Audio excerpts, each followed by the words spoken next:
Baik, pada pertemuan kali ini kita akan membahas mengenai materi share hosting. Sebelum kita masuk ke pembahasan share hosting, kita akan bahas hosting terlebih dahulu. Nah, apa itu hosting? Hosting atau yang bisa disebut juga dengan web hosting adalah penyewaan server yang digunakan sebagai tempat penyimpanan data-data sehingga data tersebut dapat diakses melalui internet. Data tersebut dapat berupa teks, gambar, video, atau bahkan program yang berisi ke semua hal tersebut yang bisa kita sebut dengan website. Di sini dapat kita simpulkan, hosting adalah sebuah server yang digunakan untuk menyimpan data dari sebuah website yang nantinya website tersebut dapat kita akses melalui jaringan internet. Nah, bagaimana cara kerja dari hosting? Hosting atau server berfungsi untuk menyimpan data seperti gambar, video, ataupun skrip untuk membuat sebuah program, dan masih banyak lagi. Yang biasanya data tersebut akan digunakan untuk membuat sebuah website. Jadi data tersebut digabungkan akan membentuk sebuah website. Nantinya hosting atau server akan dapat diakses melalui jaringan internet, di mana masing-masing komputer yang mengakses hosting atau server akan diberikan data yang ada di hosting tersebut. Contohnya di sini adalah di dalam hosting atau server tersebut terdapat data sebuah website. Nah, di mana masing-masing komputer yang melakukan akses ke server tersebut akan mendapat tampilan website yang ada pada server. Kita lanjut ke jenis-jenis hosting. Ada 3 jenis hosting yang paling umum. Yang pertama ada shared hosting, yang kedua ada VPS hosting, yang ketiga ada dedicated hosting. Sebenarnya ada satu jenis hosting lagi, yaitu namanya adalah cloud hosting. Oke, kita bahas dari shared hosting dulu. Shared hosting adalah sebuah hosting yang menggunakan satu buah server, di mana nantinya satu buah server tersebut dapat digunakan oleh 2 atau lebih user pengguna. Nah, jadi share hosting ini dapat dipakai oleh banyak user. Jadi banyak user menggunakan satu server hosting. Yang kedua ada VPS hosting.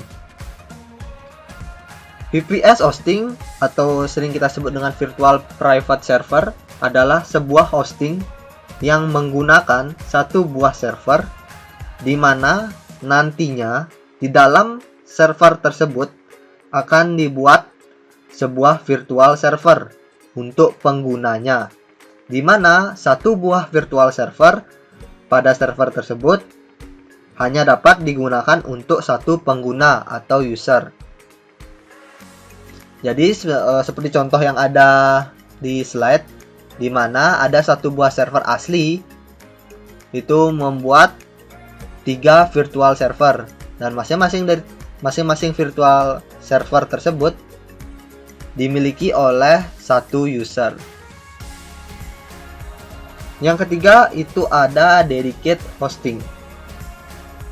Dedicated hosting adalah sebuah hosting yang menggunakan satu buah server hanya untuk satu user atau pengguna saja. Nah, jadi biasanya share hosting ini digunakan untuk orang-orang yang baru memulai atau belajar membuat website, agar websitenya tersebut dapat diakses dalam jaringan internet. Nah, sebenarnya untuk VPS itu sudah untuk orang-orang yang bisa dibilang memiliki kebutuhan untuk websitenya yang lebih besar, namun tetap bisa disupport oleh penyedia layanan dari hosting. Sebenarnya dedicated hosting itu benar-benar adalah biasanya yang menggunakan dedicated hosting adalah orang yang memang memiliki kebutuhan website yang besar dan memiliki kemampuan untuk mengkonfigurasi sebuah jaringan atau server tersebut. Oke, kita lanjut. Nah, sekarang kita masuk ke pengertian share hosting. Share hosting adalah sebuah layanan hosting di mana satu server hosting digunakan untuk menampung banyak akun hosting dan memakai servis pada server secara bersama-sama. Oke, jadi pada satu server ada banyak user pengguna yang dapat menggunakan server tersebut. Jika satu orang pengguna menggunakan secara berlebihan, maka terdampak kepada pengguna lainnya. Nah, itu salah satu pengertian dari share hosting, di mana kerugiannya adalah jelas jika ada satu pengguna menggunakannya secara berlebihan, maka akan terdampak kepada pengguna lainnya. Nah, itu salah satu kekurangannya. Kita lanjut ke konsep dari share hosting dan ya, bagaimana cara kerja dari share hosting. Nah, di sini ada satu buah server, di mana server ini dapat digunakan oleh lebih dari 2 user atau pengguna. Masing-masing user akan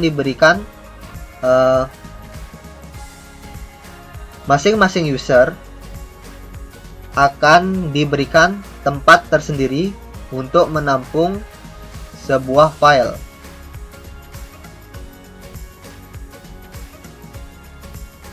Nah, di mana di sini sebagai contoh file tersebut adalah file website.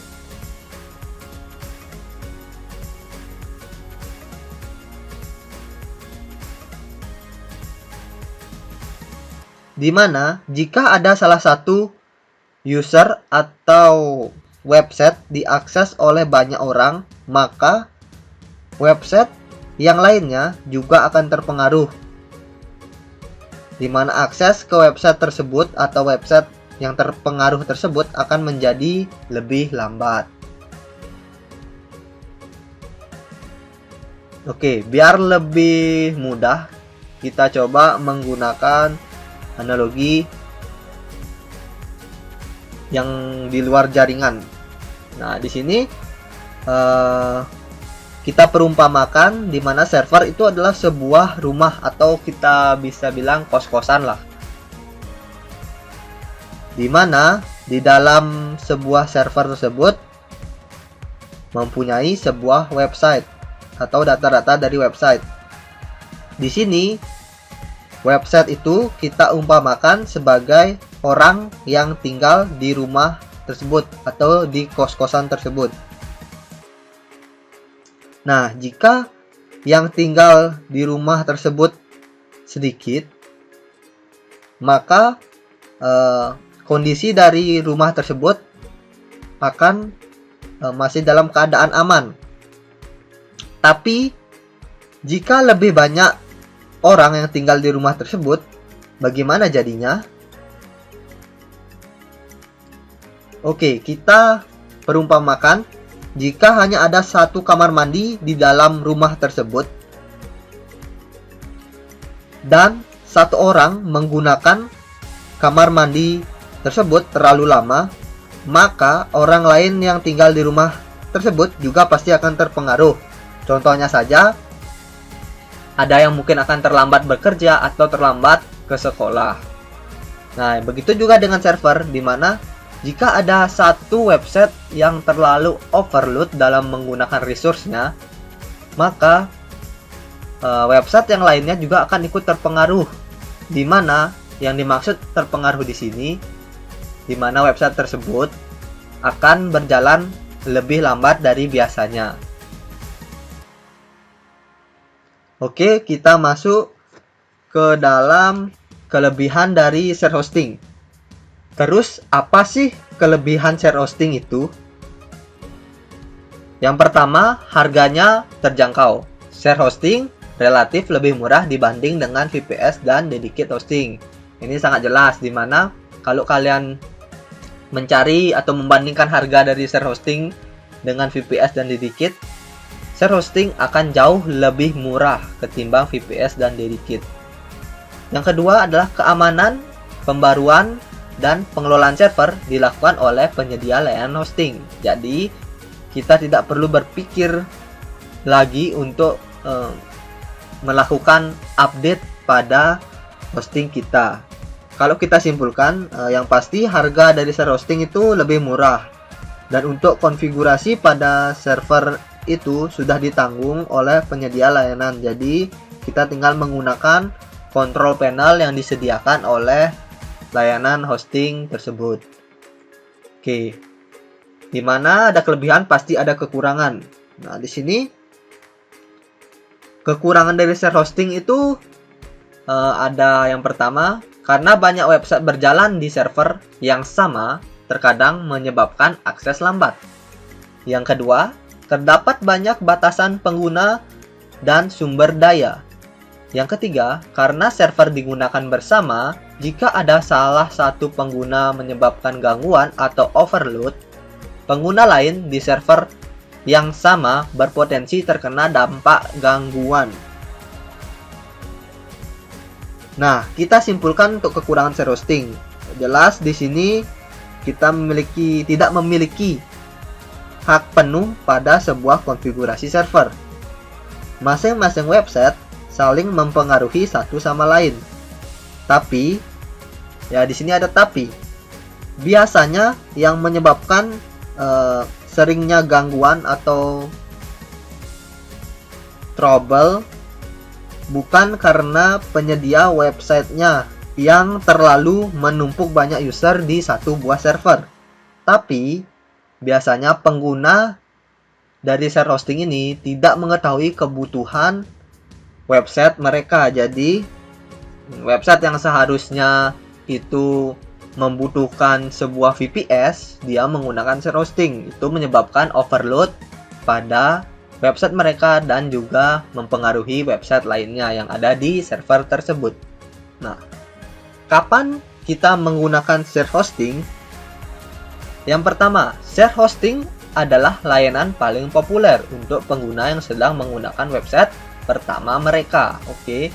Jadi di sini intinya adalah kapan kita menggunakan share hosting itu adalah pada saat kita membuat website yang akses secara real time-nya itu tidak terlalu banyak. Oke, real time ya. Di sini akses secara real time itu secara bersamaan. Misalnya ada 100 orang mengakses website kita secara bersamaan. Nah, itu kan cukup banyak. Nah, yang kedua adalah share hosting digunakan secara bersama-sama oleh banyak pengguna sekaligus. Para pengguna layanan share hosting tersebut berbagi resource dan kapasitas server bersama-sama. Nah, sini sedikit tips buat kalian kapan kalian bisa menggunakan share hosting. Jadi, share hosting ini bagus untuk website seperti apa? Nah, share hosting ini bagus untuk membuat website berita yang cangkupannya tidak terlalu luas. Oke, jadi ya berita, misalnya kalian baru membuat website berita yang kalian masih belum ekspektasi untuk pengunjungnya banyak, itu bisa menggunakan share hosting terlebih dahulu. Yang kedua, website sekolah. Nah, di mana website sekolah bisa menggunakan share hosting karena real time pengunjungnya pasti tidak terlalu banyak. Nah, tetapi untuk sebuah website online shop itu menurut saya tidak terlalu cocok menggunakan share hosting. Mengapa? Karena online shop itu menggunakan resource yang banyak seperti menyimpan foto, dia menyimpan data pelanggan, menyimpan data-data seperti video mungkin bisa. Nah, itu akan memakan resource yang banyak pada sebuah server. Jadi, biarpun yang berkunjung ke website online shop kalian itu kalian tidak expect seberapa banyak, tetapi itu akan mengganggu kinerja dari online shop kalian. Nah, alangkah baiknya kalian mungkin bisa menggunakan VPS langsung untuk membuat sebuah online shop. Oke, yang terakhir itu ada penyedia layanan share hosting. Nah, di sini ada 3 penyedia layanan share hosting yang saya tampilkan. Yang pertama ada Niaga Hoster, yang kedua Hostinger, yang ketiga ID Web Host. Sebenarnya masih banyak lagi penyedia layanan share hosting, tapi saya hanya pampangkan 3 contoh dari penyedia layanan share hosting yang menurut saya memiliki kualitas share hosting yang cukup baik. Baik, mungkin seperti itu saja materi untuk share hosting kali ini. Next, untuk pertemuan selanjutnya mungkin kita bisa melakukan konfigurasi untuk share hosting pada Debian dan Control Panel. Sekian dan sampai jumpa di pertemuan berikutnya.